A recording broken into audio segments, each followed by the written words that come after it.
Hello everyone and welcome to the channel. So चलिए stocks के बारे में कुछ बात कर रहे थे। पिछले कुछ हफ्ते हमने स्टॉक्स के बारे में डिस्कस किया था, उसी को ही कंटिन्यू करेंगे। एंड उसका रीज़न क्या है कि मल्टीपल रीज़न है। कुछ जो स्टॉक्स हमने डिस्कस किए थे वो those are moving with the plan. हमने जो डिस्कस किया था उसके साथ मूव कर रहे हैं। और कुछ जो स्टॉक्स है जो हमने व्हाट यू कॉल डिस्कशन, मतलब डिस्कशन से वो बाहर गए and they can be as SL also, stop loss also. But जो स्टॉप लॉस गया उसके बारे में बात नहीं करेंगे क्योंकि वो केस क्लोज्ड है। बट कुछ जो है that is the part of the discussion. तो पहला चीज क्या है कि जेएसडब्ल्यू स्टील हमने पिछले हफ्ते डिस्कस किया था जब प्राइस यहाँ पर था, है ना। और तब हमने ये बताया था कि अगर प्राइस नीचे की तरफ इस ट्रेंड लाइन की तरफ आ जाए तो यहाँ कहीं पर एक लॉन्ग पोजीशन के लिए ट्राई किया जा सकता है। प्राइस अगेन नीचे आया एंड एक सपोर्ट बनाकर मूव करने लग रहा है अभी। अभी above what you call above 985।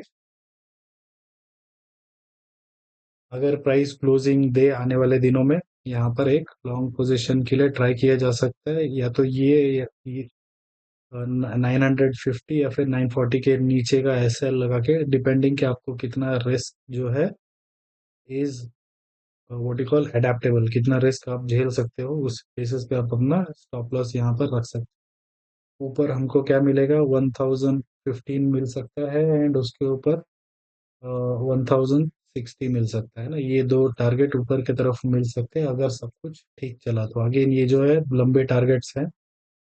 For that you will need patience, है ना। ये पेशेंस होना चाहिए बिकॉज प्राइस सीधे सीधे ऊपर जा नहीं सकता है।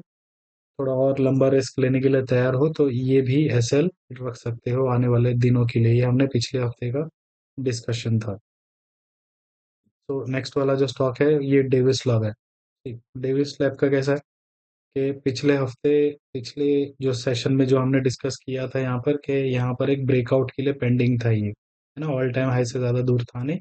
हमने बात किया था कि प्राइस क्या हो सकता है कि यहाँ पर काफ़ी सारे लोगों ने एंट्री किया हुआ है, बट अगर क्या डिप मिले यहाँ पर 5790 या फिर 5730, दोनों लेवल यहाँ पर मार्क है। अभी आज क्या हुआ है, प्राइस आज ही के दिन या फिर कल फ्राइडे के दिन जो है प्राइस यहाँ पर टच करके it is trying to move in upward direction. अगर आने वाले दिनों में कहीं पर भी ये प्राइस यहाँ पर दोबारा मिले तो भी एक बन सकता है अच्छा खासा position. But as of now 6000 के ऊपर क्लोजिंग जरूरी है, then the price will try to move in upward direction. अगर ये पोजीशन नहीं लिया हुआ है, कल को अगर एक डिप मिले यहाँ के एसएल के साथ, कल को अगर एक छोटा डिप मिले यहाँ पर सेम एसएल के साथ, you can make a long position in this.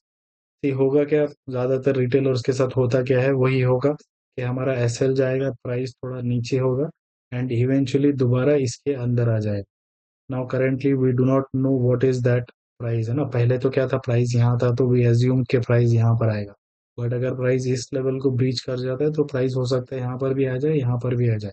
वो हमको पता नहीं है उसके बारे में, वी डोंट नो दैट, है ना। तो हमको चुपचाप क्या है, रिटेलर को एसएल लेना है, चुपचाप बैठ जाना है साइड पर। And this is one way to look at, है ना। ये एक तरीका है देखने का। दूसरा तरीका क्या है कि हाफ पोजीशन एसएल पे निकालो एंड अनदर हाफ नीचे के साइड पर ऐड करो, this is another way. But it is a very difficult way, है ना। ये बहुत बहुत डिफिकल्ट है ये, कि आपको नेगेटिव 2000 दिख रहा होता है और आप उसमें दोबारा ऐड करने के लिए आप 4 बार सोचते हो। बट अगर ऊपर 4000 पॉजिटिव दिख रहा होगा वहां पर भले ही आप और 2000 ऐड कर दोगे, है ना। बट जब नेगेटिव 2000 भी दिख रहा होता है तभी वहां पर आप ऐड नहीं करोगे वहां पर। This is the human tendency is.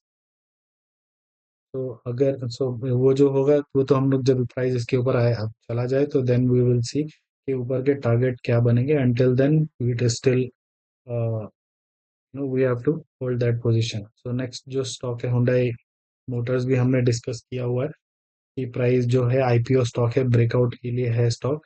के समझो ये यहाँ पर क्या हुआ था कि काफी सारे लोगों ने लॉन्ग लॉन्ग लॉन्ग पोजीशन बनाया था। यहाँ पर मैंने बताया था कि प्राइस नीचे की तरफ सरक सकता है, तो वही हुआ। प्राइस नीचे की तरफ आया, हमने 1760 65 के नजदीक एक बाइंग का अपॉर्चुनिटी देखने के लिए बताया था। यहाँ पर 1760 जो है ये लेवल डॉट आ जाए एंड एक बाइंग ट्रिगर दिया है।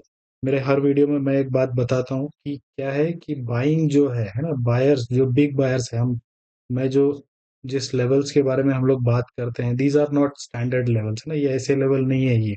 ये ऐसे वाले लेवल्स नहीं है, these are not standard level, ये स्टैंडर्ड लेवल्स।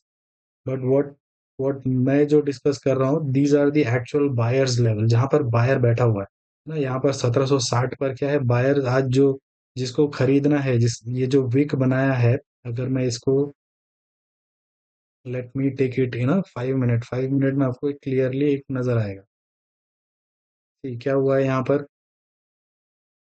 प्राइस आया एंड इमीडिएटली एक बड़ा एक ग्रीन कैंडल बना, है ना। व्हाट डज दैट से, 10 बजे के आसपास में, कि यहाँ पर बाइंग ऑर्डर्स पेंडिंग थे, देयर वर पेंडिंग ऑर्डर्स यहाँ पर। जैसे ही प्राइस आया, बाय ऑर्डर ट्रिगर हुआ और एक कैंडल बन गया ऊपर, एंड वहां से कहीं रुका ही नहीं नीचे वो। तो बायर रिटेलर्स वेट करता है ना, रिटेलर्स वेट करता है कि वो यहाँ आए, थोड़ा कंसोलिडेट हो, थोड़ा सपोर्ट बनाए, फिर थोड़ा ऊपर निकले, तब मैं एंट्री लूं। ये रिटेलर्स का सोच होता है। जो बायर्स जो होता है, जो एक्चुअल जिसके पास बहुत पैसा है ना, जैसे जो करोड़ों में बात कर रहा होता है, उसका ऑर्डर यहाँ पर प्लेस्ड है। अगर वो और नीचे आए तो उसका ऑर्डर वहां पर प्लेस्ड है, he is not worried about the losses. Losses किस लिए होता है, रिटेलर्स के लिए होता है। रिटेलर लॉसेस का सोच रहा होता है। एंट्री करने से पहले ही उसको ये होता है कि मैंने अगर 1000 का लूज किया तो कैसा चलेगा, 2000 लूज किया तो कैसा होगा। तो this is what the mind set is. तो जो बिग जिसके पास बहुत पैसा होता है, वो लॉस के बारे में नहीं सोच रहा था, वो सोच रहा होता है कि उसका ऑर्डर यहाँ पर भी पेंडिंग है, यहाँ पर भी पेंडिंग है, दोनों जगह पे उसने ऑर्डर डाला लगा रखा हुआ। अब यहाँ पर आया, ट्रिगर हुआ एंड प्राइस ऊपर मूव हो गया। So this is what the whole the complete story is about the stock stock market, है ना। स्टॉक मार्केट में ओवरऑल जितने भी स्टोरीज हैं वो यही है, there is nothing different in that. तो ये है। अगर समझो अभी इसमें क्या है, फ्रेश लेवल कैसे बनेगा, फ्रेश लेवल तो अभी जैसे ये कैंडल देकर काफी सारे लोगों को एंट्री होगा, अगेन एक डिप आ जाए तो वहां पर एक बाइंग अपॉर्चुनिटी देखा जा सकता है ना। अभी कल क्या होगा कि कुछ लोग बाय बाय करेंगे, और जिसने यहाँ बाय किया हुआ है वो अपना पोजीशन यहाँ काट देगा, यहाँ सेल कर देगा वो। जब दोबारा नीचे आएगा वो वहां पे दोबारा बाय करेगा, रिटेलर वहां पर एस एल लेगा। तो let's move on to the C. हाँ, इसमें एक और चीज क्या है कि ये लेवल कहाँ से डिराइव हुआ, देखो ये लेवल यहाँ से डिराइव होता है ना। The it is this level, we have to derive it. But normally कैसे, जो जो सपोर्ट और रेजिस्टेंस सिखा रहे होते हैं वो ये आपको सपोर्ट, ये सपोर्ट है ना। This is what the most of the individuals they will teach you that support, कि ये प्राइस के लिए सपोर्ट है। बट वो काफी दूर है। बट सपोर्ट क्या होगा, support is not a price, it is a zone, है ना। ये एक जोन है, cumulative of from price from here to here, it is a zone. जो बायर्स का जो ऑर्डर होता है वो किसी प्राइस पे होता है, जोन पे नहीं होता। हो सकता है वो इस प्राइस पे हो, सेकंड वो यहाँ कहीं पर प्राइस बाइंग करे, है ना। तो अभी इसके नीचे आ जाए तो then I am not sure, है ना। उसके बाद क्या होगा we don't know it, for sure it might take this support also, यहाँ पर भी हो सकता है। तो इस एसएल के साथ you can maintain, you can, अगर बस एक डिप मिल जाए, थोड़ा एक सस्ता मिल जाए, that will be the best place. अगर और थोड़ा नीचे आके फिर ऊपर जाए, that is the best place. अगर 1940 के ऊपर चला जाता है तो यहाँ पर भी एक लॉन्ग पोजीशन के लिए ट्राई कर सकते हैं। Let's move to the next one, this is the Bajaj, Bajaj Finserv. तो इसमें भी सेम सेम स्टोरी है जो हमने पिछले हफ्ते डिस्कस किया था, कि प्राइस जो है एक कंसोलिडेशन दे रहा है यहाँ पर ये जब प्राइस यहाँ चल रहा था, एक कंसोलिडेशन चल रहा था यहाँ पर ना, ये जोन दिख रहा है।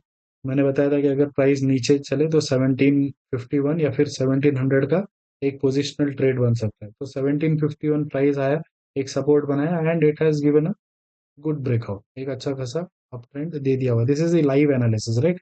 ये कोई, it is not a, even the screenshot on the telegram channel is always in advance, right, हमेशा एडवांस में होता है।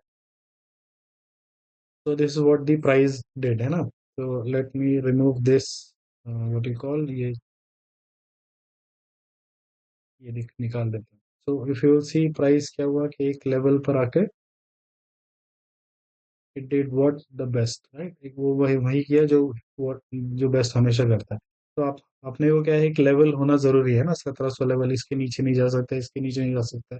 अब जो लोग यहाँ पर लॉन्ग बैठे थे उनका एसएल चला गया, प्राइस ऊपर हो गया।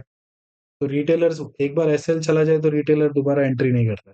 रिटेलर अब यहाँ कहीं एंट्री करेगा, है ना। कभी ये ऑलरेडी ब्रेकआउट हुआ है, यहाँ पर रिटेलर ने एंट्री लिया हुआ है, बट जो बड़ा पैसा है उसने ऑलरेडी यहाँ पैसा लगा दिया है उसने। अब वो यहाँ पर सेलिंग अपॉर्चुनिटी ढूंढ रहा है। सेल किसे करेगा वो, रिटेलर्स को सेल करेगा वो।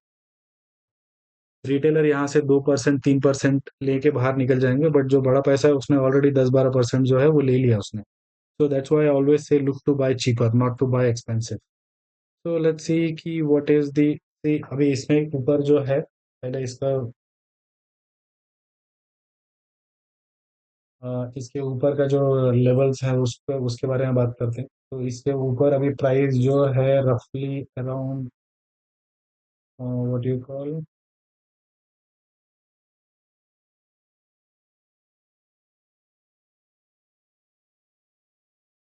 1985 तक प्राइस जा सकता है.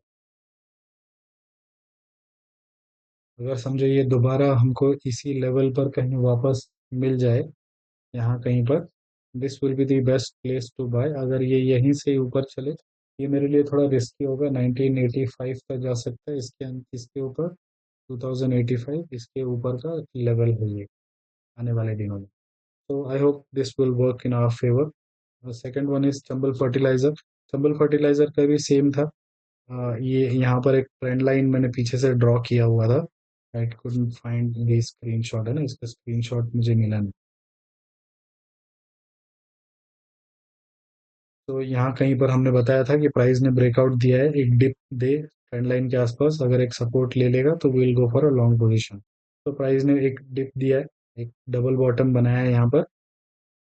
यहाँ पर एक ऐसा डबल बॉटम बनाया है and price is trying to move up side. अभी डबल बॉटम का नेकलाइन क्या है, ये 560. 560 के ऊपर अगर चले तो you can make a fresh position in this. But क्या है कि हमको ऊपर क्लोजिंग जरूरी है ना? अगर ऊपर क्लोजिंग नहीं मिलता है then it will be critical. एक क्या है, टू पार्ट बाइंग हो सकता है यहाँ पर. पहला पार्ट क्या है कि कल के ऊपर जब ये निकले यहाँ पर 545 के ऊपर अगर निकले, ये एक बाइंग हो सकता है फर्स्ट पार्ट. सेकंड पार्ट 560 के ऊपर, एंड ऊपर अगर चले प्राइस तो we will see somewhere around 597, and और ऊपर चले तो 649. ये दो ऊपर लेवल निकल के बनेंगे. ये हो गए पिछले पिछले हिस्ट्री वाले स्टॉक्स हैं. ये अभी आने वाले दिनों के हैं. मारुति है, कल ही मैंने बताया था कि मारुति मारुति जो है इंट्राडे लेवल पे मैंने बुलिश बताया था, इसको पॉजिटिव बताया था. ये पॉजिटिव क्यों बताया कि प्राइस जो है यहाँ पर आगे एक हॉल्ट बना रहा है ना, एक पॉज बनाया हुआ है एंड आज एक ग्रीन कैंडल दिया. अगर इसके ऊपर इस जो आज का जो हाई है, अगर आज के डे हाई के ऊपर चलता है तो ये एसएल के साथ यहाँ के टारगेट के साथ बैठा जा सकता है एंड इसके ऊपर 13,600 के आसपास में इसका टारगेट मिलेगा. बट ये क्या है, हाई वैल्यू स्टॉक है ना, 12 12 12,500 13,000 के नजदीक नजदीक ये स्टॉक प्राइस है. तो दिस ये वाला जो है यहाँ के एसएल के साथ मेंटेन कर सकते हैं. एज एज ऑफ नाउ मेरे लिए नीचे और दो लेवल है पेंडिंग बाइंग के लिए, ना, जो बड़ा पैसा लेके बैठा हुआ है वो नीचे और हो सकता है कि देखे. बट एज अ रिटेलर हम लोग को हमारा जो एसएल है ये इसके नीचे हमारा एसएल होगा. तो let's pick the other one. दोनों टाइप के स्टॉक है मेरे पास. दोनों दोनों इस कंपनी के दोनों है. One is this one, Swiggy. यहाँ पर क्या है, प्राइस एक डबल बॉटम बना हुआ है जो ऐसा नॉर्मली मैं प्रेफर कर ये जो लो है थोड़ा ऊपर है ना. तो अगेन इसमें क्या है, टू पार्ट बाइंग, एक 338 या 340 के नजदीक में एक बाइंग हो सकता है एंड सेकेंड वाला इसके ऊपर अराउंड 370 के ऊपर you can go for a long one. Swiggy क्या है कि अभी फंडामेंटली उतना, अभी स्विगी में क्या है, नीचे एक और बाइंग पेंडिंग है ना, 295 के नजदीक नजदीक एक और प्राइस है नीचे. हो सकता है कि प्राइस उस लेवल को भी ट्रिगर करे. अगर 270 के ऊपर, सॉरी 370 के ऊपर अगर प्राइस क्लोजिंग देता है तो we can surely go for a long position in that.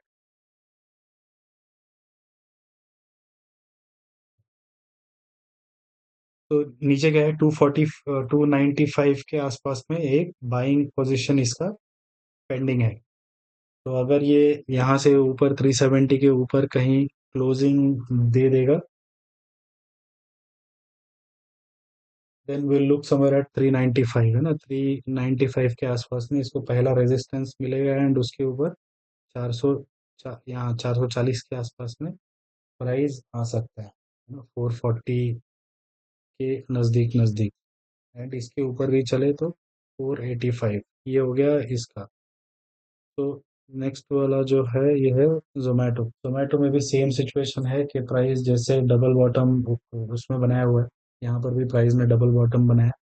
Price का ये एक सपोर्ट लेवल भी है ये 210। अगर एक 221 के ऊपर अगर प्राइस क्लोजिंग देता है तो 225 जा सकता है, एंड इसके ऊपर 235 तक प्राइस मूव हो सकता है। इन दो प्राइस के बीच में 230 है ना, तो 230 के आसपास में एक रेजिस्टेंस है यहाँ पर। बट अगर स्मूथली ऊपर मूव किया तो 245 प्लस प्राइस पॉसिबल है ना, ये यहाँ इस लेवल तक प्राइस पॉसिबली मूव कर सकता है। तो नेक्स्ट वाला देख, नेक्स्ट कौन सा है वो स्टॉक देखते हैं, एरोफ्लेक्स। एरोफ्लेक्स ही यहाँ पर इसका लास्ट एक सपोर्ट जोन था ये, वो ब्रीच कर दिया इसने, है ना, ये मेरे लिए एक लास्ट सपोर्ट जोन था। बट ये होता है कि प्राइस ब्रीच कर जाता है, बट ये वाला जो कैंडल है एक पॉजिटिव कैंडल है, तो यहाँ पर इस एसएल के साथ एक फ्रेश लॉन्ग पोजीशन बनाया जा सकता है टुवर्ड्स अपवर्ड जर्नी। ये या तो ये एसएल रख सकते हैं या फिर ये वाला एसएल रख सकते हैं। So we are back again to the first chart. Thank you very much. Thank you for watching. Do comment करिए ज़रा, and let's see कि what have you learned in with us. Thank you very much. See you all in the next video.